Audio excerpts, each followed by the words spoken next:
Bienvenue sur DMG TV, les histoires mystiques. Tu es nouveau sur la chaîne, n'oublie pas de t'abonner, de laisser un commentaire, de liker et de partager. Tu veux raconter une histoire? Il y a un numéro à l'écran sur le plus 237 655 81 90 17. Envoie ton histoire et on va jouer sur YouTube, Facebook et TikTok. On poste 6 histoires tous les jours sur YouTube, la chaîne c'est DMG TV. Ce qu'on fait c'est pour sensibiliser, donc s'il vous plaît, toujours laissez un like, commenter, partager. Même si tu n'as rien à dire en commentaire, tu peux quand même dire merci pour l'histoire.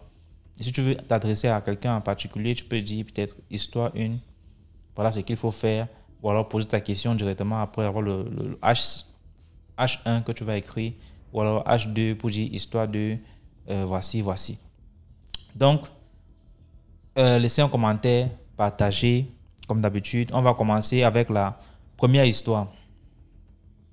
Salut DMG, c'est Sagesse de Paul le Guerrier le Dieu. Et tiens à vous raconter l'histoire mystique que j'ai intitulée Démonstration mystique. Cette histoire se déroule dans une ville de la région du Sud Cameroun. C'était une association de sorciers qui avait pour coutume de faire des tontines, notamment de faire des sacrifices humains au cours de l'année. Donc ça veut dire par exemple que s'ils sont 12 dans leur association, telle personne donne en janvier, l'autre en février, mars, avril, mai, juin, juillet, août, septembre, octobre, novembre, décembre. Et le cycle recommençait. Mais là, ils ont voulu duper une de leurs en allant se concerter pour dire qu'ils vont changer le statut des sacrifices en question dans leur association. Et là, changer comment? Il fallait que quand on arrive peut-être à la 12e personne, comme je disais tantôt, que c'est la 12e personne là qui recommence plus tôt, alors que à la coutume au départ ce n'était pas ce qui était dit ou prédit dans leur attente quoi. Et voilà donc ils sont dans à l'assemblée, la dernière personne donne donc sa personne en sacrifice, ils mangent, ils finissent de manger, ils se mettent donc à faire le pour parler, et c'est où on fait comprendre à cette dernière qui venait de sacrifier quelqu'un qu'elle doit encore sacrifier une autre personne dans le mois de janvier. Donc ça veut dire qu'elle sacrifie peut-être en décembre et elle sacrifie encore en janvier. Elle a dit non, je ne suis pas d'accord, ça n'a jamais été comme ça. Les premiers ont commencé, ils ont donc dit qu'on ne te demande pas, on te dit, c'est l'assemblée est d'accord de cela. Est-ce que vous m'avez consulté, vous concertez derrière mon dos, les problèmes commencent, ça a commencé à faire ceci, cela.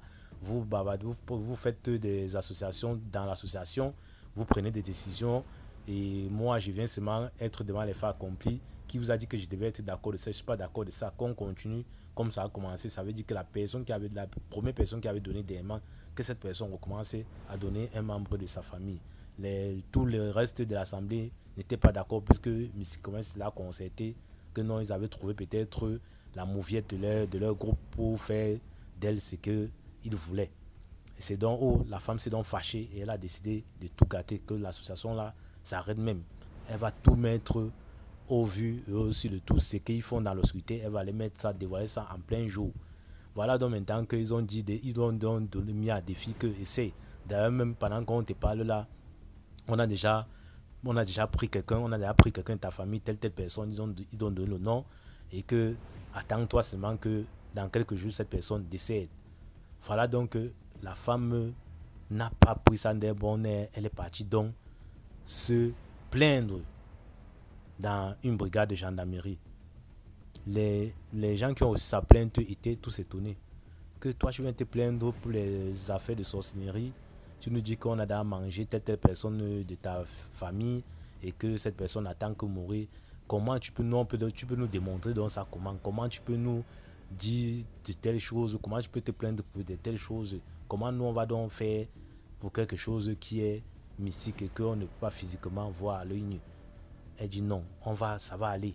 Faites seulement comme je vous dis là, pardon, recevez ma plainte et on va se retrouver au tribunal avec ces gens-là, notamment le doyen, parce qu'elle c'était une femme et leur chef c'était un homme dans l'association de sorcellerie.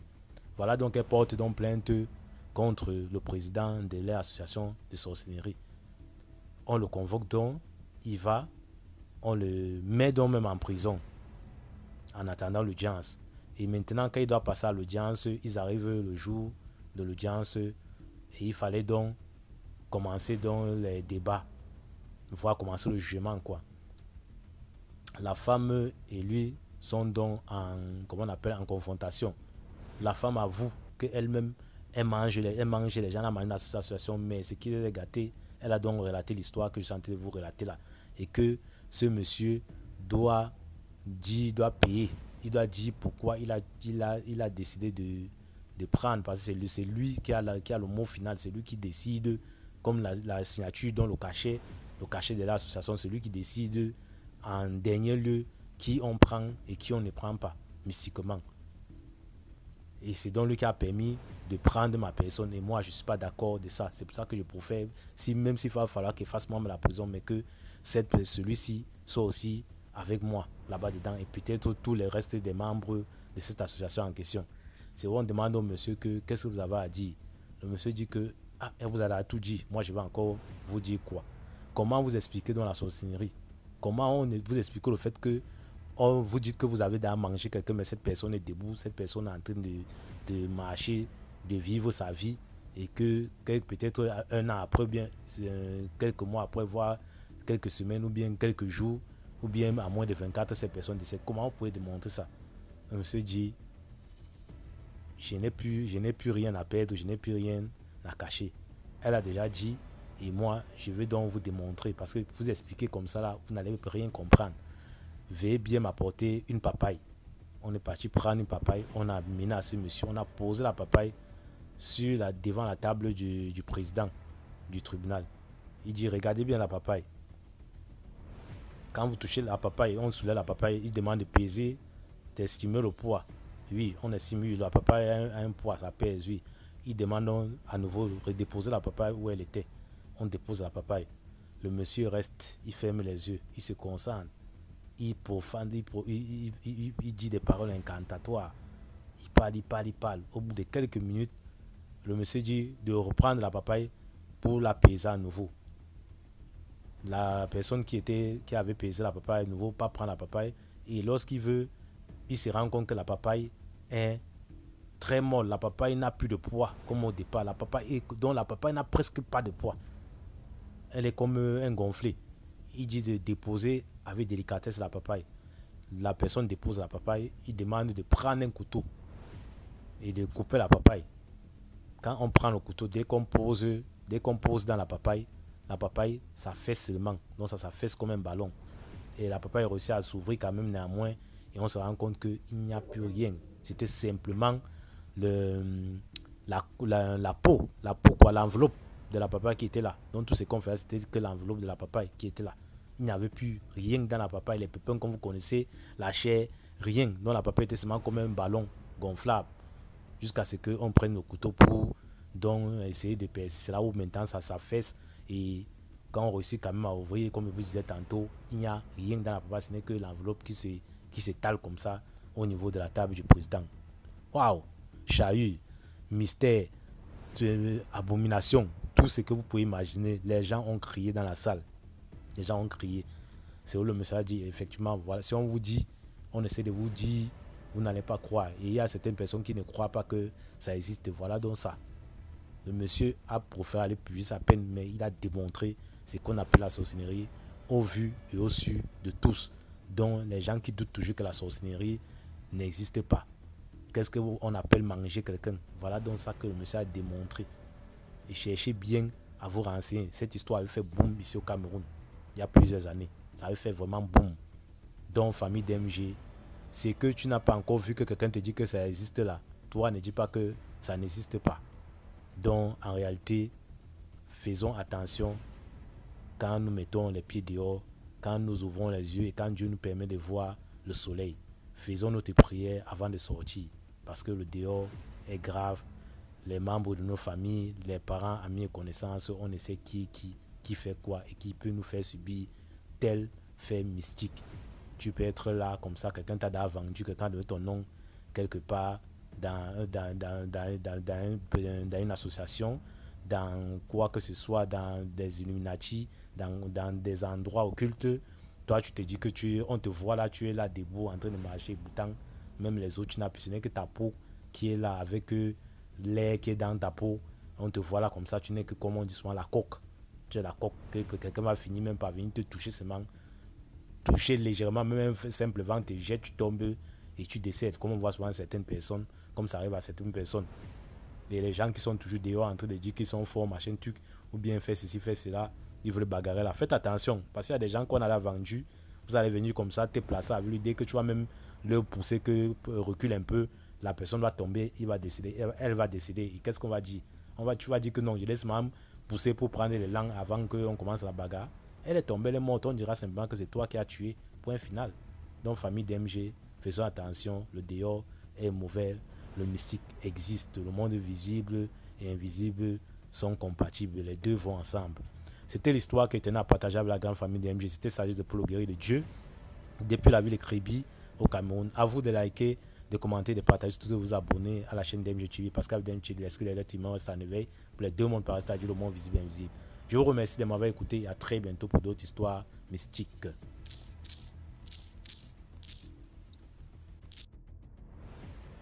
Merci beaucoup pour l'histoire. Maintenant, on passe à la deuxième histoire. Salut DMG, c'est Sagesse de Paul le Guerrier de Dieu. Et tiens à vous raconter l'histoire mystique que j'ai intitulée Les conséquences de la compassion et de la cruauté. Cette histoire se déroule au Cameroun, dans une ville de la région de la Damawa. C'est l'histoire d'une femme dans mon quartier à l'époque qui avait fait des études où elle avait appris la comptabilité. Et là, elle s'est mise à chercher du travail. Dans ses recherches du travail, comme ça, un jour, elle a fait la connaissance d'un monsieur friqué, véhiculé, qui était un directeur d'un service financier dans la place. C'est ainsi que le monsieur l'est donc recruté. Comme elle intéressait au monsieur, il a fait la cour et finalement il est donc recruté au fil du temps pour qu'elle puisse faire un entretien d'embauche et puis qu'elle passe à l'essai. Mais à l'essai là, elle était bien rémunérée et puis elle bénéficiait aussi des cadeaux et des présents que l'offrait le monsieur en question qui était déjà, ma foi, son petit ami. Et cette femme-là avait une sœur qui était aussi venue du village pour se chercher. Et vraiment, la vie que sa sœur a menée, c'était une vie précaire. Donc ça veut dire qu'elle était d'une pauvreté extrême au point où, à leur domicile, c'était la mort subite. C'est-à-dire un repas par jour. Des fois, pour avoir même un grain de riz pour se mettre sur la dent, c'était le calvaire. Et la cousine éloignée donc de cette femme-là, elle aussi, comme elle avait presque fait la même branche, donc, mais pas approfondie comme la femme en question, elle a donc préféré présenter sa cousine éloignée à son homme, quoi. Et c'est donc ainsi que, étant donc en couple déjà avec la femme en question, il n'avait qu'à accepter, il n'a qu'à accepter, il n'avait pas le choix que d'accepter la demande de sa femme en question, si je peux me dire ainsi, ou de sa petite amie en question. Et c'est donc ainsi que elle a donc pris sa cousine éloignée comme assistante. Et ils travaillaient donc dans une boîte d'assurance. C'était dans une boîte d'assurance qu'elle travaillait. Et tout allait bien, jusqu'à ce que cette femme-là commence à jalouser sa soeur, sa cousine éloignée, donc la femme qui l'avait amenée dans le service en question, par son ami, par son homme, quoi. Elle est donc partie féticher au point où elle a pris des médicaments, venu installer des médicaments, des mines partout dans le service. Et c'est ainsi que les problèmes ont commencé entre la femme et son homme, qui était directeur du service financier, voire de la compagnie d'assurance. Ils ont donc dû se séparer à la longue parce que ça n'allait pas. Le type était déjà pris, était dans sur l'emprise des médicaments et il est même finalement retourné son dévolu vers la cousine éloignée de sa femme en question qui venait de se séparer avec, et ils se sont donc mis en couple. Voilà donc la femme en question qui commence à déprimer et déprime. Je vous fais comprendre que sa sœur là, qui est venue du village pauvre, qui n'arrivait même pas à s'habiller, n'était même pas à la mode, avec des formes plates, donc il était comme un homme avec des mollets, comme un footballeur. À ma foi, c'était le jour et la nuit entre les deux femmes. Parce que vraiment, la femme de mon quartier là, était vraiment une femme, non, elle était vraiment une femme, comme on peut dire belle, elle était une femme vraiment belle. Contrairement à sa cousine qui avait les descriptions dont je viens de vous faire part, franchement. On dit souvent que quelqu'un ne sait. Quand on regardait même ce couple-là, on comprenait seulement que ça sentait le médicament. Parce que le monsieur était aussi un monsieur très beau, véhiculé. Il avait tout ce qu'il avait, il avait tout ce qu'il fallait pour avoir une femme digne de ce nom.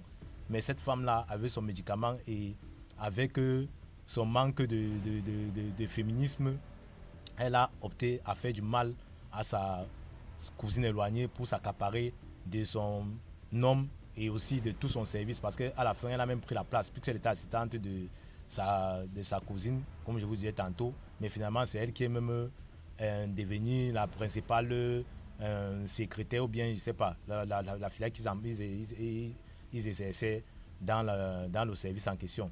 Donc c'est elle qui a donc pris la place, complètement la place. Donc elle a tout pris à sa cousine éloignée, donc elle a pris son homme, elle a pris son service, elle a pris sa place, donc elle a tout pris de sa cousine, qui est donc partie, commencer à déprimer, comme vous disiez, déprimer jusqu'à ce qu'un jour, on la trouve morte sur son lit. Donc elle allait se coucher la nuit, elle ne s'est plus réveillée parce qu'elle faisait comme des crises de folie, elle parlait de tout et de rien. Donc franchement, ça l'avait touché, vraiment, cette situation l'avait vraiment touché parce qu'ils s'aimaient vraiment, les deux s'aimaient, l'homme et la femme là s'aimaient vraiment. Le fait d'être sur l'emprise du médicament, le monsieur a tourné la tête du monsieur et il s'est séparé brutalement d'elle et dans son esprit, elle n'a pas pu supporter et comme je disais tantôt, elle s'en est allée. Par la suite alors, il a eu affaire à l'anticorruption, voire l'épervier, quand ça chauffait encore à l'époque ici au Cameroun, et ce monsieur a été pris, il a été placé devant les juridictions et en attendant, on a mis tout son personnel hors jeu. Donc ça veut dire qu'on a renvoyé tout son personnel parce que on sous-entendait que son personnel était ses complices, quoi. Donc il ne pouvait pas faire ces détournements de fonds là, des fonds des deniers publics sans la complicité de ses secrétaires ou bien je sais pas, de ses assistants et consorts. Donc on les a mis tous hors jeu et la procédure était en train de suivre son cours. La femme là est donc rentrée dans une situation plus précaire, c'est-à-dire dans une pauvreté extrême que quand elle était venue, quand elle était au départ, dont je vous citais qu'il y avait la mort subite sous leur toit. C'est donc ainsi que, je ne sais pas, elle a aussi commencé un peu à déprimer.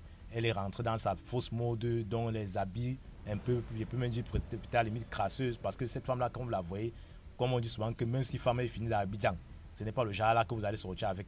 Mais le fait des médicaments, elle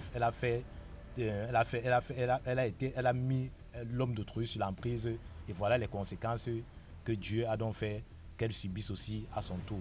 Bon, par la suite, nous on était quitté ce quartier et je ne sais pas si cette femme-là, c'est qu'elle est devenue en question et les familles, bon, on était partis et voilà donc l'histoire comme ça. Raison pour laquelle je vais toujours, comme à l'accoutumée, exhorter la famille DMG de faire très attention avec qui on marche. Prions pour que Dieu nous donne l'esprit de discernement afin que nous soyons révélés des personnes qui nous entourent. C'était l'histoire que je tenais à partager avec la grande famille DMG. C'était Sagesse de Paul Gris de Dieu depuis la ville de au Cameroun. À vous de liker, de commenter, de partager, surtout de vous abonner à la chaîne DMG TV. Parce qu'avec DMG TV, l'esprit d'être humain est animé pour les deux mondes par c'est-à-dire le monde visible et invisible. Je vous remercie de m'avoir écouté et à très bientôt pour d'autres histoires mystiques. Merci beaucoup pour l'histoire. Maintenant, on passe à la troisième histoire. Bonsoir à la famille DMG, bonsoir à la communauté. Alors, là, je vais m'adresser particulièrement aux personnes qui parlent très mal dans les commentaires et se permettent même de juger les autres en les traitant de menteurs. Je me demande bien si certains d'entre vous ont une cervelle pour mieux comprendre ou pour prendre les choses de la plus belle oreille. Parce que, comme Sagesse de Paul l'a dit, il y a certains qui ont vraiment besoin de la traduction par voice parce que le français est tellement difficile. Hein?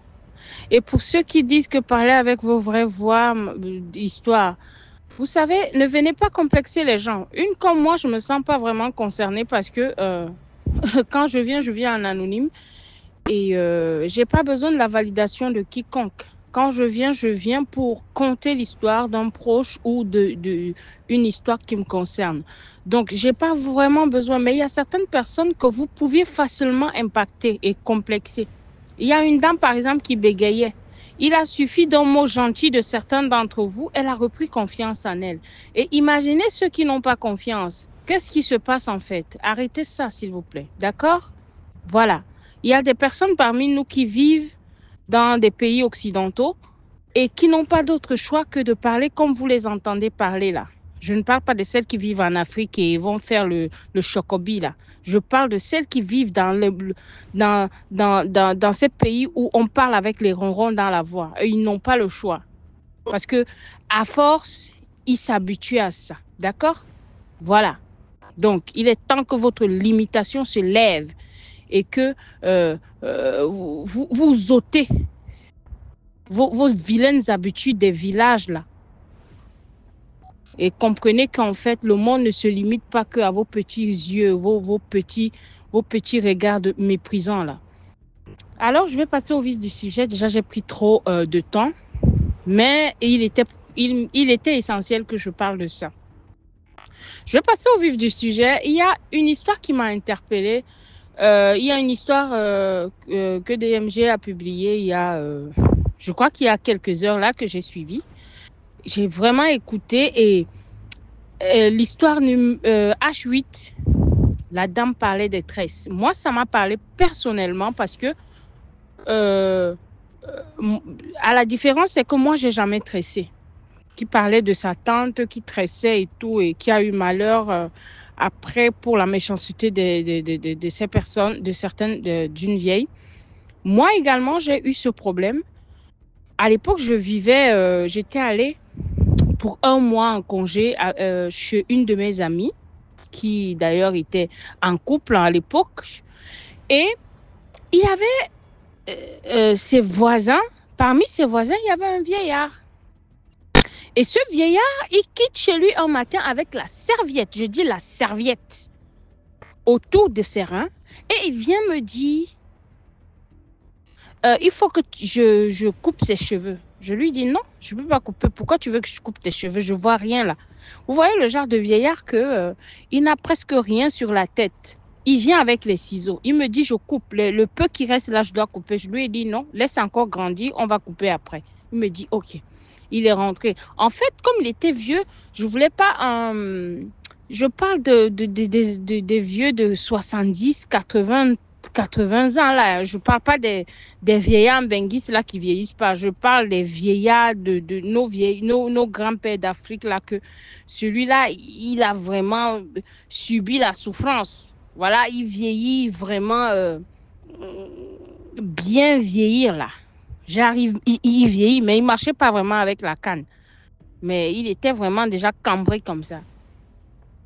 Et comme c'est pas suffisant, quelques temps après, il revient encore. Et à chaque fois qu'il me posait la question, je sentais mon intérieur bouillonner. Et moi, mon instinct m'a toujours parlé. Quand j'ai des doutes, je ne fais pas. Quand je lui ai vu venir, j'ai changé de chemin. C'est comme ça, finalement, j'ai passé mes congés, je suis partie. Plus tard, dans le pays où je vis, il y a une autre dame, parce qu'il y avait un monsieur qui me faisait la cour, et il me dit un jour, je vais te présenter à ma mère. Et quand on va chez sa mère, moi, je ne savais même pas. En fait, il m'avait dit, je vais te présenter à sa mère, mais je ne savais pas que c'était si vite. Et les choses se sont tellement vite passées, quand je dis passées, pour lui, parce qu'il voulait absolument me présenter à sa mère. Quand on arrive, je lui dis, mais on est où? Il me dit, mais on va monter, tu vas voir ma mère, tu vas la saluer, t'inquiète pas. Je dis, non, mais je t'ai pas dit que je voulais voir ta mère maintenant. On n'est même pas, on a à peine Là, on se voit pour la deuxième fois et tu me dis que tu veux me présenter. C'est quelle histoire? Elle me dit non, juste la voir, c'est tout. C'est comme ça que je monte saluer sa mère. Je parle avec. Et c'est en ce moment que je découvre qu'en fait, le mec a plusieurs enfants avec plusieurs femmes blanches. Et toutes ces femmes, aucune ne vient d'une famille pauvre. Je commence à discuter avec sa mère. Je constate que, en fait, ces enfants ne s'entendent pas parce qu'ils étaient venus voir leur grand-mère. Je les ai trouvés en visite chez leur grand-mère et tout ça. Elle m'a aussi accueilli tellement bien et tout, mais je ne me sentais pas bien. Il y avait une partie de moi qui parlait un peu et je ne me sentais pas à l'aise. Mon cœur battait la chamade. J'avais comme l'impression qu'il y a quelque chose qui ne va pas. Mais je me posais la question parce que je ne me suis pas laissée engloutir par mes yeux pour ce que je voyais, le bling-bling que je voyais. Étant donné que moi, le bling-bling, ça ne m'impressionne pas. Vu mon parcours lourd et enseignant, je me suis dit, c'est pas ça qui va t'impressionner.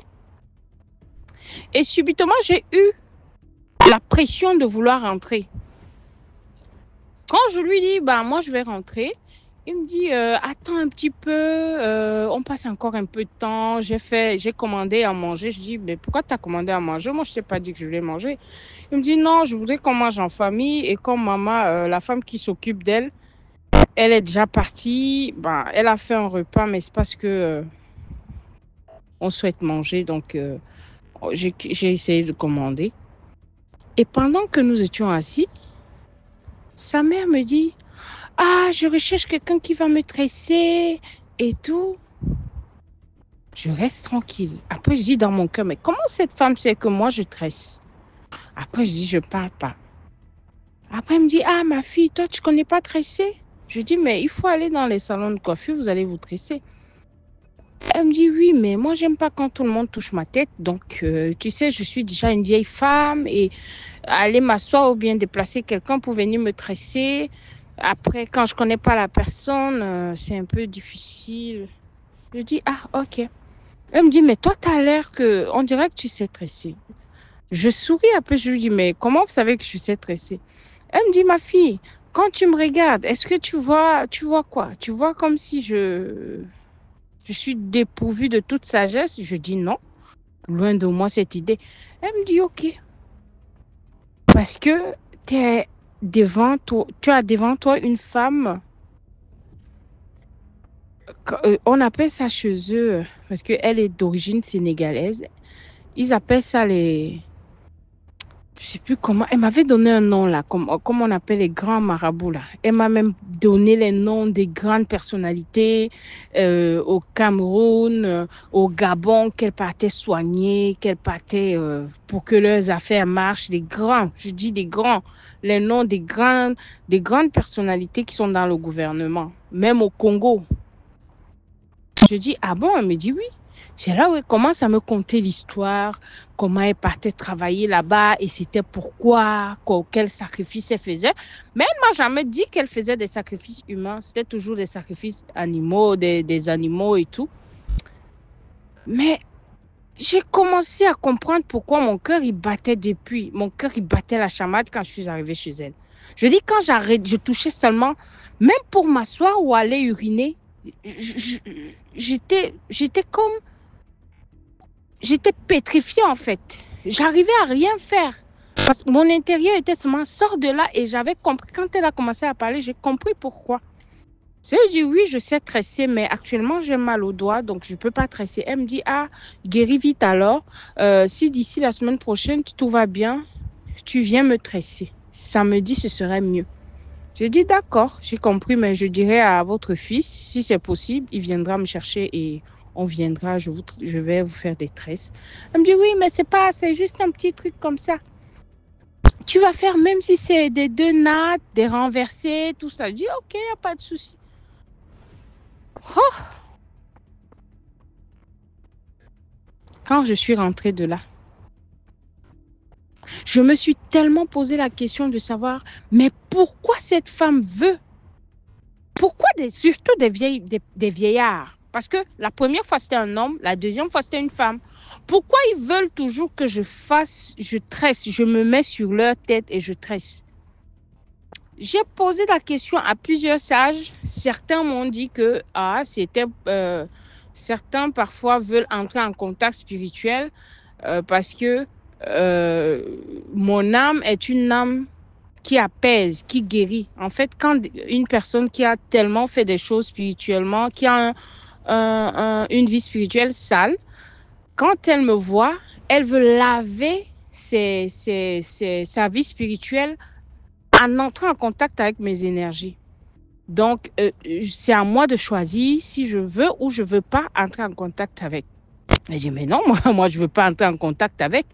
Parce que s'ils viennent entrer en contact avec mes énergies, eux, ils lavent leurs énergies et moi, je dois porter leur misère. Mais non, je refuse. Dis oui.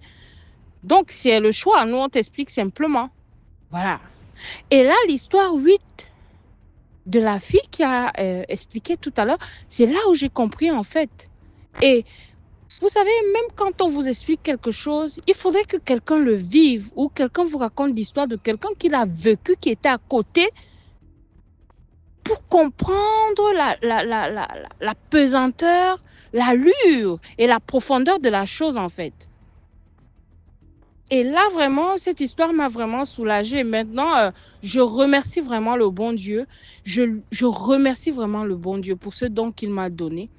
Je remercie le ciel. Vraiment, je remercie les cieux pour cette grâce-là. Parce que je ne sais pas si j'avais accepté un seul jour ou une seule fois ce que j'allais devenir ou où j'allais me retrouver. Vraiment, merci la famille DMG. Merci à tous les narrateurs, petits ou grands que vous êtes, quelle que soit votre façon, que personne ne vous complexe. Quand vous venez raconter une histoire, racontez-la comme vous pouvez. Voilà. S'il y a des choses à améliorer, nous tous, on a des défauts. On va essayer d'améliorer. Voilà. Mais que personne ne vous complexe. Parce que vous sauvez des vies. Parfois, une histoire vient donner la réponse à une autre personne ou enseigne à une autre personne et peut même épargner quelqu'un sur une erreur qu'il allait commettre dans 5 minutes ou bien dans 10 minutes. Donc, à vous qui êtes dans des commentaires, vous venez avec la mauvaise critique, c'est déplorable. Parce que quand on fait une critique constructive, c'est pour améliorer de façon positive. Mais votre critique, elle n'est pas constructive. Ou peut-être c'est vous qui écrivez mal, je ne sais pas. Mais je pense que comme Sagesse de Paul a dit, il faudrait des commentaires dorénavant. Pour il faudrait dorénavant les audios sur les commentaires. Allez, c'était Nadia. Commentons, partageons. Ensemble, nous allons plus loin. Seul, on va plus vite, mais on ne va nulle part. Alors, soutenons-nous, enseignons-nous, sensibilisons-nous. Et le monde, à nous la jeunesse. C'était Nadia. Que Dieu vous bénisse. Belle soirée à vous. À bientôt. Merci beaucoup pour l'histoire. Maintenant, on passe à la 4e histoire. Bonjour DMG, bonjour tous ceux qui suivent l'émission. Je voulais partager quelque chose avec vous. D'un côté, il y a un petit côté des mystiques, je crois, et d'un autre côté, c'est peut-être un moyen c'est pour raconter une histoire et peut-être quelqu'un pourra aussi profiter de ça et trouver la solution à son problème. Donc, je suis une fille qui a passé mon temps et à un moment donné, je me suis retrouvée avec mon fils qui était malade. L'enfant, il était malade. Et avant que l'enfant ne tombe malade, je me suis retrouvée dans une ville au Cameroun. Je faisais mon commerce et pendant que je faisais mon commerce, moi je ne savais pas qu'il faut sauver l'enfant parce que c'est maintenant que j'ai compris qu'il faut vraiment savoir à tout moment où se trouve l'enfant. Avant, Tu pouvais rester comme ça et ton enfant est chez le voisin, ton enfant fait n'importe où, mais il n'y a pas de problème. Pendant que je vendais dans le parasol, j'étais assise en bas de ma table en train de vendre.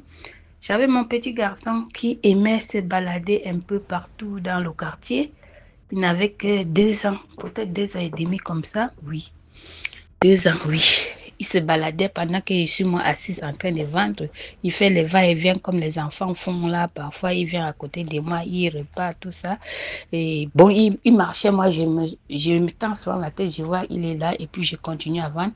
Et puis, il y a une femme qui m'a dit, fais attention à cet enfant parce que tu vis comme si ton enfant était abandonné. Et comme tu fais comme ça, là, les gens peuvent te prendre ton enfant, peuvent tuer ton enfant, croyant que toi, tu n'aimes pas ton enfant. Donc, il faut le surveiller. Ça, c'est la partie que je crois que c'était un peu mystique. Mais il y a une dame qui m'a dit ça, que comme tu vois, on est ici, c'est en pleine ville d'Eido, comme tu vois là. C'était à côté de la poste de Detsé. Et nous sommes en pleine ville d'Eido, comme tu vois là. Mais c'était un village. Avant que chaque quartier ne soit la ville, ça était déjà un village avant de devenir la ville. Donc, il faut faire attention à ton enfant. Je sais combien de temps ça a duré. Maintenant, un jour, mon fils a commencé à être malade. L'enfant a commencé à être malade. L'enfant chauffe, l'enfant chauffe. L'enfant chauffe.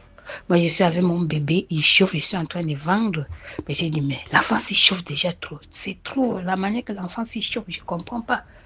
Il faut qu'il y avait une dame au quartier aussi qui pouvait mettre la perfusion sur les gens. J'ai juste baissé mon parasol et puis je suis allée chez la dame que regarde, ça ne va pas avec l'enfant. Pardon, mets-moi une perfusion. Tu sais, quand tu te retrouves aussi seule avec ton enfant, tu ne comptes sur personne. Tu n'as même pas l'argent pour amener l'enfant à l'hôpital. Mais quand c'est déjà à un niveau que tu ne comprends rien, tu es obligé d'amener l'enfant à l'hôpital. Donc, quand j'ai amené l'enfant à l'hôpital, la dame, elle a mis la perfusion sur l'enfant. Et quand elle a fini de mettre la perfusion sur l'enfant, moi, j'ai dit, ah, bientôt la perfusion là va finir. Elle n'avait pas encore fini, mais la perfusion c'était juste une perfusion. J'ai dit, bon, dès que la perfusion là va finir, il faut que j'aille prendre mon sacoche parce que quand je quitte ici, je retourne sur mon commerce. Tu sais, quand tu vends et que tu n'attends personne, donc ton commerce est comme tout pour toi. C'est ça qui payait ma maison, c'est ça qui pouvait me nourrir, mon fils et les autres. Donc, j'aille prendre mon sacoche, j'accroche sur moi. Quand je reviens, je peux dire à l'hôpital, je trouve mon fils couché au lit. Les yeux étaient déjà calés. Donc, je ne sais pas. Les yeux il était en train de faire, on peut dire, il était en train de mourir, puisqu'il faisait. Et puis les yeux étaient déjà restés, comme vous voyez souvent là, comme on dit souvent, quand les yeux de quelqu'un restent ouverts, ça veut dire que quand il fait comme s'il devait rendre son dernier souffle. Mais comme notre Dieu, il est puissant, Dieu m'a dit, amène l'enfant là dehors, il va vomir. Donc pour moi, l'enfant était en train de vouloir vomir. Et quand je le soulève pour amener dehors, pour qu'il ne vomit pas dans la maison, comme il faisait. Moi, je croyais que l'enfant était en train de vomir. Et quand j'arrive dehors, je me rencontre juste avec une dame. Il y a une dame qui saute sur moi comme si elle venait juste pour moi. Et l'enfant est en train de mourir, elle a commencé à prier. Elle a commencé à prier sur l'enfant. Elle a commencé à prier comme les pentecôtiques. La manière que la dame priait. Vous savez un peu comment les pentecôtiques, quand ils invoquent le sang de Jésus sur quelque chose. Elle s'est mise à prier comme si elle venait juste pour moi. Moi aussi, j'étais avec elle.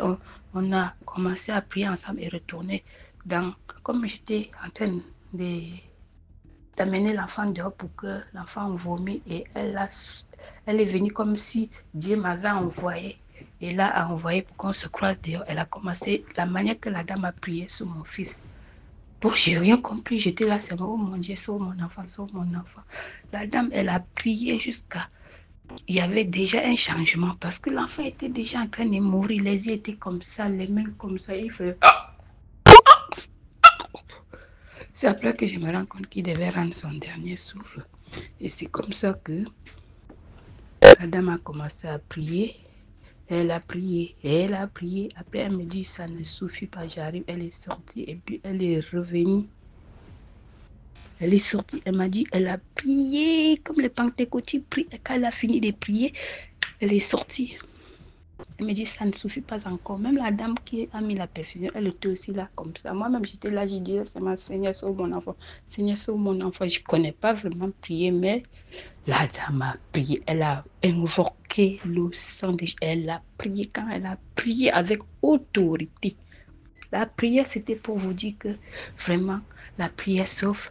Prier avec autorité, avec autorité. La dame a prié. Quand elle a prié comme ça, elle m'a dit, ça ne suffit pas, j'arrive.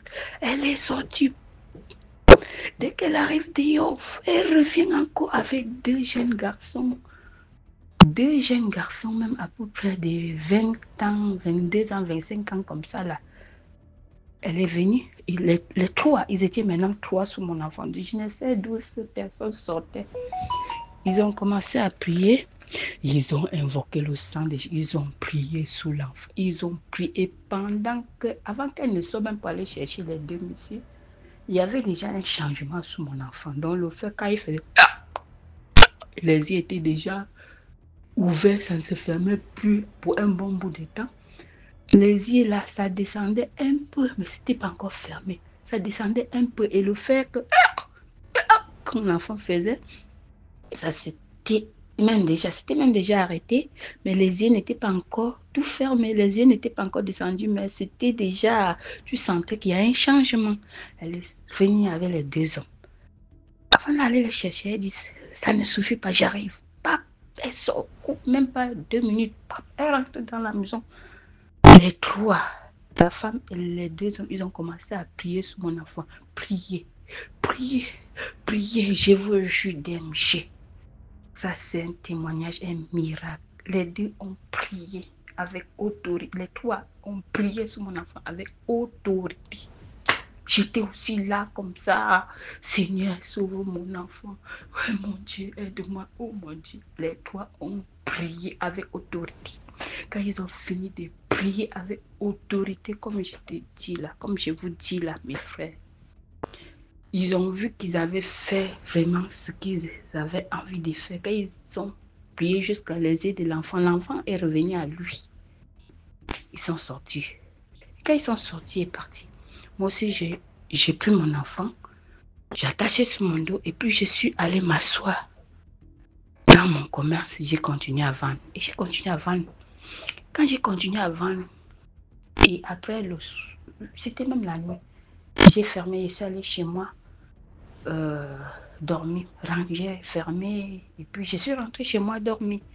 Quand je rentre chez moi, je dors avec l'enfant. La nuit, c'est moi-même qui est tombée malade. Moi, je suis tombée malade jusqu'à ce que je ne pouvais pas aller vendre. Je suis restée au lit jusqu'à vers 11 h comme ça.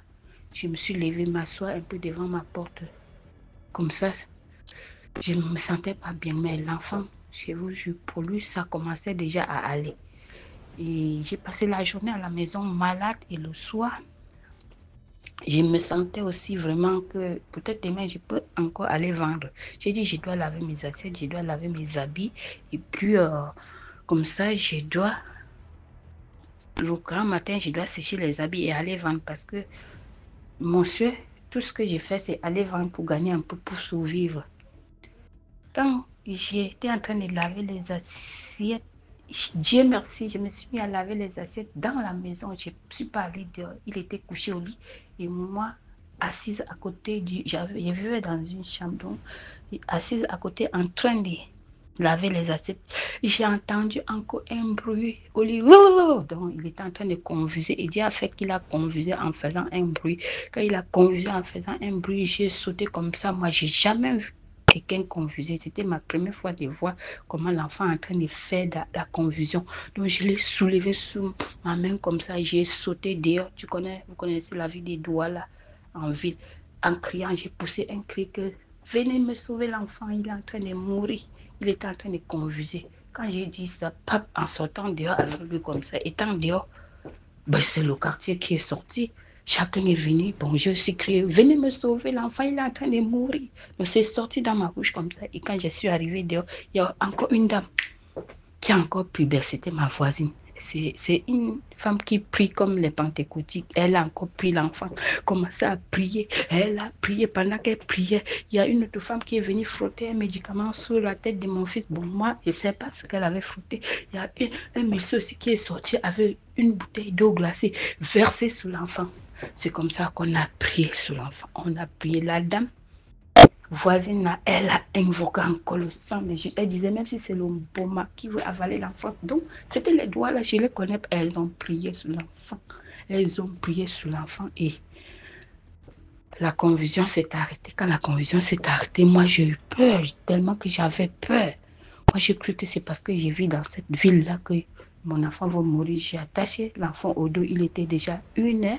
Moi j'ai dit, je ne peux pas dormir dans cette ville, je ne peux pas voir ma mère au village. J'ai appelé ma grand-sœur, j'ai dit, grand-sœur, ça ne va pas, je ne peux plus dormir dans cette maison avec l'enfant. C'est parce que l'enfant a failli mourir 2 fois déjà. Ma grand-sœur m'a dit, viens avec l'enfant. Trouve-moi plutôt ici à Borne 10, non vers Borne 10, entrée billet. Viens me trouver à l'entrée billet comme ça. Je vais essayer de voir comment on va faire. Je l'ai trouvé là-bas et le matin, on a amené l'enfant à l'hôpital et ils ont fait ce qu'ils pouvaient faire. Et petit à petit, l'enfant a repris, mon fils a repris aujourd'hui. Il est déjà à ses 17 ans, tout va très bien. Donc, c'était juste pour raconter l'histoire, disant que quelqu'un peut aussi profiter. Parfois, quand vous avez certains cas graves que vous ne savez pas quoi faire, il faut crier à l'Éternel. Il faut crier à Dieu, il faut parler avec autorité, demander ce que vous voulez et Dieu est capable de vous donner. Et je voulais aussi profiter pour dire, grâce à la maladie de mon fils, là, le jour-là, j'ai vu ces 3 personnes. Cette dame est venue prier sur l'enfant.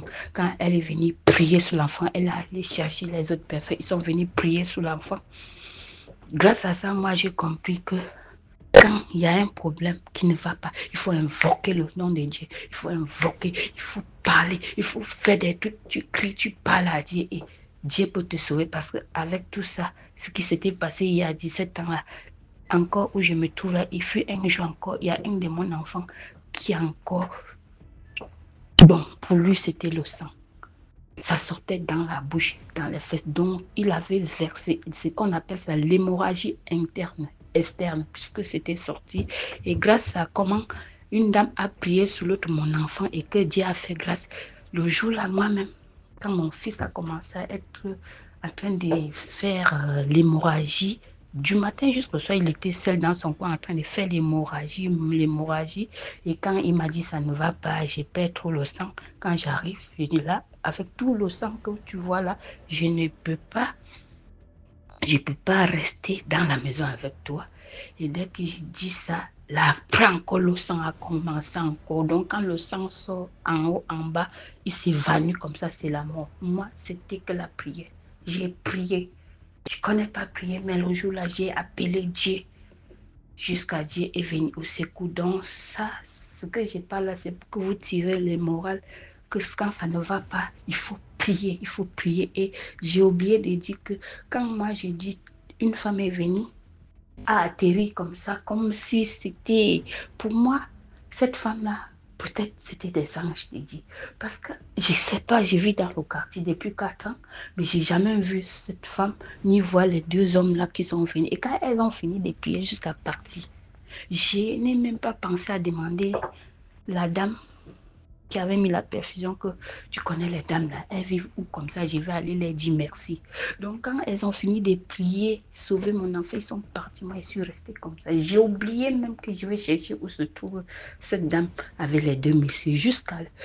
À tout moment que je me rappelle qu'il faut que je cherche où se trouve la dame avec les 2 messieurs, je me retrouve dans un autre pays où je n'ai même plus la possibilité. Donc je crois que peut-être Dieu m'a fait sortir avec l'enfant comme si l'enfant voulait vomir juste parce que Dieu voulait envoyer, je ne sais pas si c'était ses anges qui sauvaient l'enfant. Donc DMG, c'est ma petite histoire que je voulais raconter et je crois qu'à travers cette petite histoire, certaines personnes peuvent aussi profiter au moment où ça ne va pas, elle crie à Dieu et Dieu les vient au secours. Moi, c'est pas pour dire que tout ce que je demande à Dieu, il me vient toujours au secours. Mais le jour là, mes 2 cas de maladie que j'ai eu là, vraiment, la manière que Dieu est venu au secours, vous ne pouvez pas imaginer. Merci beaucoup. Likez et commentez et partagez des vidéos parce que ces vidéos, beaucoup de vidéos que les gens font et que nous écoutons, là, ça nous édifie beaucoup, ça nous fait vraiment connaître beaucoup de choses. Merci beaucoup. Merci beaucoup pour l'histoire. Maintenant, on passe à la 5e histoire. Coucou, bonjour DMG, comment vous allez? Salut à la communauté, l'équipe technique, je vous salue. Et salut à ceux qui nous insultent dans les commentaires, je vous adore. Grâce à vous, de jour en jour, je m'améliore. Et je tiens à vous dire, à ceux qui racontent vos histoires, que si le Seigneur t'a inspiré à venir raconter tes histoires, c'est pas les gens qui t'insultent dans les commentaires là, c'est pas pour ça que tu vas pas raconter des histoires. Parce que quand Dieu t'inspire à raconter ton histoire, c'est parce qu'il y a une âme à quelque part que tu dois sauver. Donc, il faut qu'on arrive à sauver les gens, à aider le mouvement à aller de l'avant, pour qu'on partage, on like, pour que nos histoires là, même si tu penses que ton histoire a été mal racontée, mais ça touche quelqu'un à quelque part. Donc, voilà un peu. Vous n'êtes pas obligé d'être méchant pour nous insulter, mais moi, comme je vous dis, je vous adore. Hein. Donc, bref, aidons le mouvement à avancer. Aujourd'hui, mon histoire que je vais raconter, c'est l'histoire d'une collègue que je vais appeler Tata Sylvie. À cette époque-là, on apprenait tous, mais c'était une tante qui était un peu plus âgée, mais qui était là pour apprendre aussi à cette époque-là. Donc, Tata Sylvie, c'était une tante qui aimait beaucoup manger la nourriture des gens. Qui aimait beaucoup manger la nourriture des gens. En Côte d'Ivoire, ici, on appelle ça coco. Cette tante-là, en ce moment, nos parents nous donnaient les petits 300 pour venir au travail. Tu t'as acheté ton riz 200, viande 100 francs là. Quand tu arrives, souvent, viande là, riz là ne l'intéresse pas. C'est la petite viande qui est dessus là que cette dame-là en avait pour manger. C'est la viande qui l'intéressait. Si c'est poisson tu avais pris, c'est le poisson là. Dès que tu arrives, nous tous, quand on arrive comme ça là, elle passait son temps à prendre. Moi-même là, elle prenait tout parce qu'elle savait que je ne parlais pas. Je regardais et je disais rien, ça me faisait mal, mais je ne pouvais rien dire. Et toujours, souvent quand j'avais un peu de courage, je lui disais, Tata, pourquoi tu prends juste la viande? Ça là, c'est pas bon, faut changer parce qu'un jour là, quelqu'un peut te faire du mal. Elle me disait, tu aimes trop ça. Ah, vous n'aimez pas partager. On dit non, toujours tu manges, mais au fait, la laisse au moins quand tu finis de manger, on te dit non, prendre la viande, tout et tout. Mais toi, dès qu'on dépose la nourriture, la première chose que tu soulèves, mais c'est la viande. Même si c'est une viande, elle prend tout. Bon, c'est pas souvent là, il y a ta petite nourriture même là. Il y a des jours, mais spécialement, c'est pas que tu es méchant ou méchante, mais tu ne veux pas partager. Et elle avait l'habitude de tout prendre. Donc, cette dame-là vivait avec un monsieur. Et à cette époque-là, ce monsieur-là avait perdu quelqu'un dans son village. Donc, quand il a perdu quelqu'un dans son village, en tant qu'une belle fille de la famille, elle doit aller aider les beaux-parents. Donc, quand elle est partie au village pour aller aider ses beaux-parents à faire la cuisine et tout, quand on finit de préparer, dès qu'on dépose la nourriture, la première chose que cette dame va prendre là, c'est la viande. Elle prend la viande. Vous savez qu'au village, là, quand on s'assoit, on fait une grande assiette comme ça et puis on met la nourriture dedans, tout le monde met la main pour manger. Les hommes mangent ensemble, les femmes aussi mangent ensemble.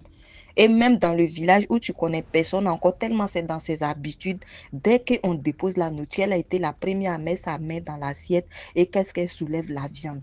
Parmi les vieilles qui sont assises là, la DMJ. Et dès qu'elle prend la viande, elle voulait avaler, le petit morceau là reste calé dans sa gorge. Elle va boire de l'eau, ils vont tout faire, mais ça ne va pas descendre. Donc, bon, après, ils se sont dit, ah, ça va passer. Mais la dame, les jours qu'elle va faire là-bas, ils vont passer le temps à lui donner des médicaments pour faire descendre. Mais elle disait que c'était encore calé dans sa gorge. C'était calé dans sa gorge. Donc, quand elle va venir à Abidjan, la dame va partir à l'hôpital, mais les médecins ne voyaient rien. Je ne sais pas si c'est radio ou bien c'est quoi on fait là pour la gorge, mais on ne voyait rien. Mais elle disait que la viande qu'elle avait avalée était toujours dans sa gorge. Donc, j'arrivais à un moment, sa gorge a commencé à s'enfler. La dame n'arrivait même plus à manger. Elle avait dépéri. Donc, nous, on se disait que comme elle ne venait pas au boulot, peut-être qu'elle était fatiguée vu le voyage qu'elle avait effectué. Et un bon matin, elle disait qu'elle ne se sentait pas bien. Donc, un matin, nous tous, on va pour aller saluer la tata DMG. Quand on arrive, la dame avait dépéri. J'ai dit, elle avait dépéri DMG. Et ils vont l'évacuer encore à l'hôpital. DMG, la deuxième fois qu'on partait la voir, là, la dame là même ne reconnaissait plus personne. J'ai dit, il y a un tuyau qu'on avait mis sur elle. C'est pas ça la nourriture passait parce qu'elle ne pouvait pas avaler la nourriture. Sa gorge était enflée, son cou était enflé comme ça. Après, la médecine ne va pas trouver de solution. Ils vont commencer à l'envoyer dans les prières, tout et tout. Mais malheureusement, je pense que c'était trop tard. Ça ne va pas marcher. Et après, il y a quelqu'un qui va dire qu'ils n'ont qu'à l'envoyer chez un féticheur. DMG, quand ils sont partis avec elle chez le féticheur, quand il va la voir, il dit, ah, que la dame là, elle a commis une erreur, elle est partie dans le village là-bas, malgré qu'elle ne connaissait personne. Cette dame-là, la première chose qu'elle a mangé quand ils ont déposé la nourriture, elle a mis sa main parmi toutes les vieilles femmes du village et les enfants. Elle a été la première à prendre la viande. Donc, il y a une dame là-bas qui n'a pas apprécié ça, la viande qu'elle a pris, vu qu'elle n'est pas une sorcière, mais la dame a transformé ça en chair humaine. Donc, du coup, elle s'est restée calée dans sa gorge. Donc, du coup, qu'il avait un médicament qu'il allait donner, que les premiers jours là, s'il venait, elle allait vomir simplement. Mais vu que ça a duré, et la viande là, franchement, il va donner un médicament, elle va vomir. Mais si là, ça passe dans son ventre, qu'elle fait diarrhée, elle va mourir. Mais si elle arrive à tout vomir sans faire de diarrhée, la dame va s'en sortir. Donc, c'est là que le monsieur va donner le médicament. La dame va boire. Quand ils vont lui donner le médicament, elle a bu. Malgré le petit médicament que la dame a bu, elle a commencé à vomir. Et tout ce qu'elle vomissait, c'était la chair fraîche. C'était la chair fraîche. Elle a vomi jusqu'à 2 jours après DMG. Malheureusement, elle a commencé à faire la diarrhée. Elle a fait la diarrhée. Elle n'a même pas fait 2 jours. La dame est décédée. Et quand elle est décédée, DMG, avant sa mort, elle ne parlait même plus. Mais avant sa mort, elle s'est exprimée. Elle a dit que avant d'aller l'enterrer, elle aimerait que son fils, parce qu'elle avait eu un fils avec ce monsieur-là. Donc, elle voulait que son fils s'assoie devant son cercueil parce qu'elle a des choses à dire. Donc, quand ils vont mettre son corps à la morgue et tout, le jour de son enterrement, DMG, ils vont penser à ce qu'elle avait dit. Mais malheureusement pour elle, sa famille se battait pour qu'on mette son fils comme ce qu'elle avait dit, vu que quand elle parlait, ses propres parents étaient là et ses beaux-parents étaient à son chevet aussi. Donc, quand ses parents voulaient qu'on fasse ce qu'elle a dit, ses beaux-parents disent qu'ils vont à l'église, qu'ils ne peuvent pas faire ça, DMG. Donc, cette dame-là, elle est décédée comme ça. J'ai dit, quand je suis partie la voir DMG, elle était couchée dans le cercueil. Elle avait dit, parce que son mari ne l'avait pas encore mariée légalement, donc elle avait dit le jour de sa mort, là, elle voulait qu'on l'habille comme une mariée. Toujours, elle disait ça. Donc, le jour de sa mort, dans son cercueil, la DMG, elle était habillée comme une mariée. Je ne peux jamais oublier, tellement c'est resté dans ma tête. Quand je la voyais coucher, DMG, à cause de viande. On avait toujours dit à cette tata-là, fais attention. Donc, je tiens à attirer vos attentions ici. Si j'ai tenu à dire ça, c'est parce que je me suis dit que ça peut sauver des vies. Faites attention. Souvent, mais quand quelqu'un va acheter sa nourriture, vous ne savez pas qui la personne est. La viande qui est dessus, là, tant qu'on t'a pas, la personne ne t'a pas encore dit, prends la viande aussi, là, ne prenez pas la viande. Si vous êtes juste là, vous avez faim, vous voulez encore la nourriture de quelqu'un, ce n'est pas la viande que vous allez prendre d'abord. Faites beaucoup attention. Souvent, même si tu as faim, là, attrape ton cœur. Quand tu vas arriver chez toi, tu vas manger. Ce n'est pas toutes les nourritures on mange. Faites attention. Et c'est ce qui a emporté cette tante-là dans sa tombe. Une belle femme comme ça qui avait beaucoup de choses devant elle. Mais elle est décédée un bon matin comme ça. Donc, c'était un peu mon petite histoire. Faites vraiment attention. Souvent, même parmi vos amis, vous ne savez pas qui est qui. Tu vas aller prendre ta main, c'est viande des gens, la viande, toi tu veux manger. Ils vont finir par te tuer. La viande que tu veux manger, là, quand ils vont transformer en chair humaine maintenant, ou bien ils vont t'initier à la sorcellerie. C'est pour venir dire que, ah, maintenant, ils m'ont initié à la sorcellerie. Faites beaucoup attention. Donc, c'était un peu mon petite histoire. J'espère que ça peut sauver des vies. Likez, partagez. C'était encore la petite lumière de l'Éternel. Et voilà, j'espère que cette histoire vous trouve en bonne santé, que la main de l'Éternel soit sur vous. Passez une bonne journée. Bisous, bisous à vous, je vous adore. Merci beaucoup pour l'histoire. Maintenant, on passe à la 6e histoire. Salut DMG, salut la famille DMG. DMG, je te laisse encore cette note vocale parce que là, j'ai vraiment un peu de temps et comme je disais dans les autres voix, je veux sensibiliser certaines personnes et surtout les infirmiers, les stagiaires et tout. Surtout les stagiaires. Ce que je peux dire encore avant de commencer mon histoire, c'est que priez vraiment. Vous qui êtes des stagiaires, vous qui êtes des infirmiers, nouveaux infirmiers, parce que je pense que ceux qui sont déjà dans le métier savent déjà. Il faut vraiment prier. Priez beaucoup. Priez beaucoup. Enveloppez-vous du Saint-Esprit chaque fois que vous allez à l'hôpital. Chaque fois. Soyez toujours serviable. Ça, c'est le conseil que je peux vous donner. Soyez toujours serviable. Ne regardez pas les autres infirmiers ou les infirmières qui sont souvent là à l'hôpital, que tu as un patient arrive, ils font genre, ils ne veulent pas s'occuper du patient. Non. Ça, c'est un conseil que je vous le donne. Parce que quelque chose est arrivé à une stagiaire qui était tellement mal, moi je peux dire mal éduquée, parce que ça c'est être mal éduqué.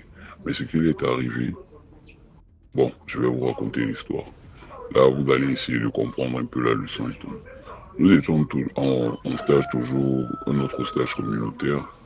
Nous étions là, il y avait les filles, en fait, nous sommes toujours mélangés, vous voyez. Maintenant, on avait fait des équipes de travail. Et maintenant, moi, j'étais dans une équipe où il n'y avait que les filles. J'étais le seul garçon. Le coq, comme on dit souvent. J'étais le seul garçon. Du coup, j'ai essayé pour que tout le monde puisse apprendre. J'étais le coq. Bien sûr, j'ai essayé de dire, bon, s'il y a tel soin, telle équipe, j'ai fait peut-être. Il y avait 7 filles. J'étais le seul garçon, donc ça fait 8. J'ai créé deux équipes. Je crois j'ai créé 4 équipes de deux personnes.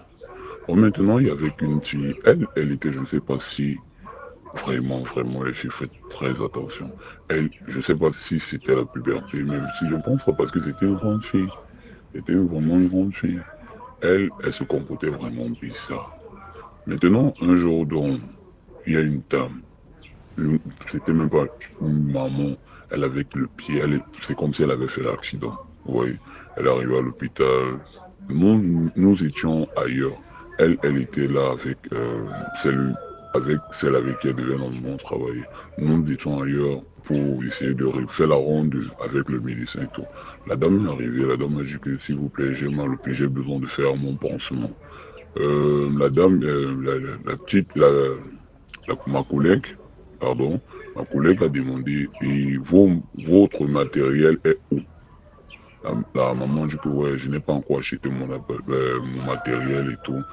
La fille n'a même pas laissé que la maman s'explique. Elle a dit à la dame que vous nous dérangez alors pourquoi si vous n'avez pas le matériel. Wow. Bon, ça c'est ce qu'elle nous a raconté. Après, on ne sait pas vraiment. Et aussi, c'est ce que celle avec qui elle travaillé a raconté. Celle avec qui elle travaillé a dit que maman, pardon, tu peux donner l'argent pour acheter le truc là. Maintenant, le pays dit que non, c'est elle qui va l'acheter. On va seulement écrire ce qu'elle va l'acheter, elle va acheter en pharmacie, elle vient avec. La maman est donc allée acheter, elle est revenue avec. Quand ils étaient en train de faire juste ce mot-là, je vous dis juste ce mot que tu n'as pas encore acheté et tu viens nous déranger. Juste ce mot-là a fait ce que cette fille a failli perdre la vie.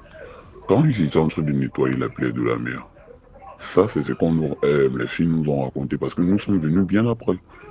Nous sommes venus peut-être 1 heure après parce qu'on faisait la ronde avec le médecin, il nous expliquait un peu des trucs et tout. On a vraiment fait la ronde de tout l'hôpital.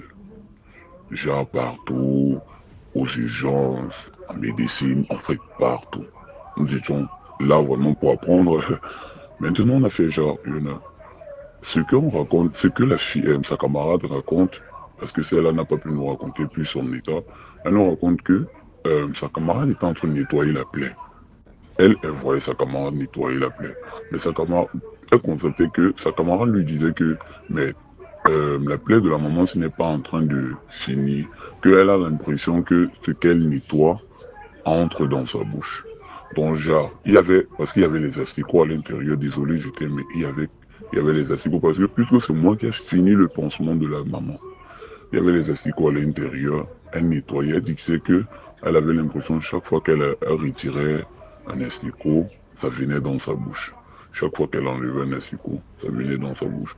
Dans un moment donné, elle dit que pendant les urnes, là, elle n'a pas fini de faire le pansement de la maman. Parce qu'à chaque fois qu'elle finissait, elle constatait que les asticots remontaient. Et la maman était là, genre, juste cool, là, elle ne parlait pas, elle ne disait pas le temps et tout. Donc, tout, et je ne vais pas vous mentir, tout, parce qu'après la vomi, tout ce qu'elle a retiré dans le pied de la maman a entré dans son ventre. C'est pas ce qu'on a vu après. Pendant ce temps, alors, nous sommes revenus de la ronde avec le médecin, on m'a appelé, elle m'a appelé parce qu'ils étaient dans une salle, elle m'a appelé, elle m'a dit que ouais, elle ne parvient pas à nettoyer la plaie de la dame. Et elle se sent bizarre. Je suis donc venu très courtois. J'ai dit, maman, c'est comment, ça va? J'ai dit que oui, mon fils, ça va. J'ai dit que maman, vous êtes là depuis combien de moments? Elle dit que non, elle est là, ça fait pas trop, ça fait peut-être quelques minutes. Moi, je connaissais rien de l'histoire. J'ai dit que ok. Maman, vous êtes venu avec le projet? J'ai dit que oui, je suis venu avec tout. J'ai déposé là-bas. Dossier, j'ai dit tout. J'ai dit ok, maman. Bon, je vais prendre la place de ma collègue, je vais nettoyer votre plaie. Ça va un peu faire mal, ok? J'ai dit que oui, d'accord, mon fils. Merci, mon fils. J'ai dit que de rien, maman, j'ai mis de m'en nettoyer. Je n'ai pas fait 3 minutes, 4 minutes, 5 minutes maxi, 5 minutes maxi.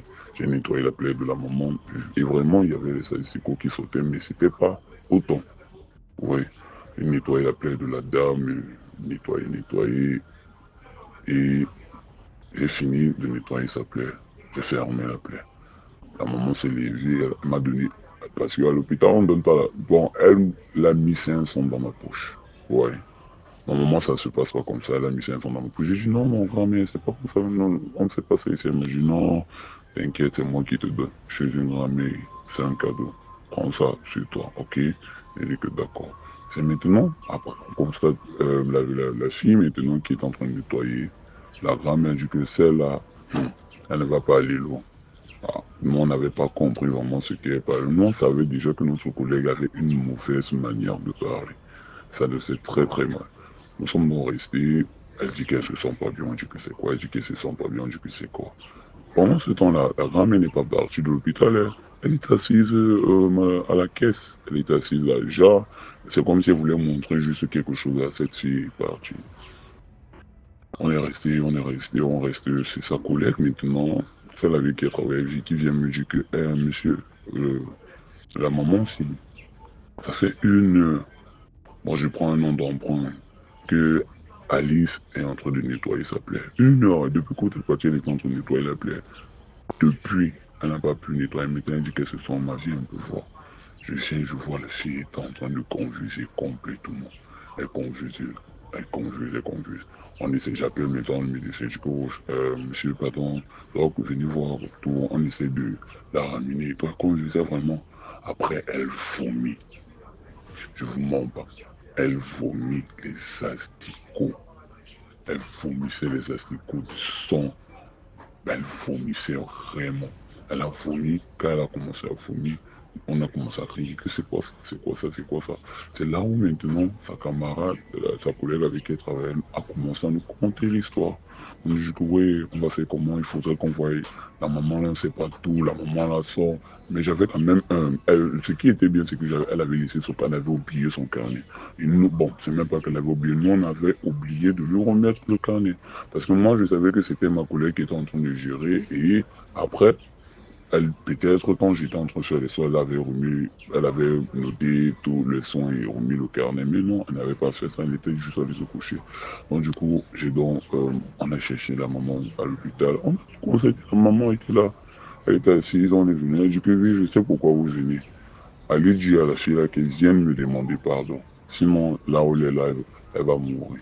On dit que maman commence à... Elle dit que oui, je sais très bien ce qui se passe. Elle a vomi, non? Elle a vomi les acides qu'on a vu. Elle, en fait, elle nous a... Elle parlait sans souci, sans problème. Le médecin est maintenant venu, genre, il veut gronder tout. La maman a dit que... Moi, je vous dis qu'elle doit venir me demander pardon avant que ça s'arrête. On a essayé de supplier la maman, dit à la maman de venir. L'âme de John, la maman dit que non. Elle-même, qu'elle vienne ici. Elle se met en genoux devant moi et me demande pardon. LDMG. La fille s'est levée. On a essayé de la soutenir. Elle est arrivée devant la maman. Bon, vous avez, les femmes, vous avez souvent le cœur tellement dur. Demander pardon, parfois, à certaines personnes, c'est compliqué. Pour sortir le pardon de sa bouche. Je ne peux pas dire que c'est parce qu'elle était mal en point qu'elle n'a pas pu le faire. Je ne peux pas dire ça. Elle n'a pas pu dire. Quand maintenant elle a dit à la femme que je suis vraiment désolé madame et tout, blablabla. Pas comme par magie, ça s'est arrêté. Elle a arrêté de vomir. Donc, la maman a dit qu'elle prenait de l'eau, vous lui donnez, elle boit, elle rince sa bouche, ça va. La maman a demandé son carnet, elle est partie. Comme ça. Quand le médecin, je sais pas comment ça dit que maman, ne fait pas les choses comme ça. Elle dit que non, je n'ai rien fait de mal. Je suis arrivé, la petite m'a parlé mal. Et je voulais lui montrer que c'est pas comme ça qu'on vit. Lorsque tu es infirmière, tu dois te comporter bien. Et la maman est partie. Bon, la morale de l'histoire, à chacun de voir. Ça, c'était mon histoire. DMG, à plus. Merci beaucoup pour l'histoire. Voilà, c'était tout pour aujourd'hui. J'espère que tu as aimé la vidéo d'aujourd'hui. Sinon, laisse un commentaire, like, partage. Si tu n'es pas encore abonné, abonne-toi. On se prend demain 12h pour une nouvelle vidéo. Ciao.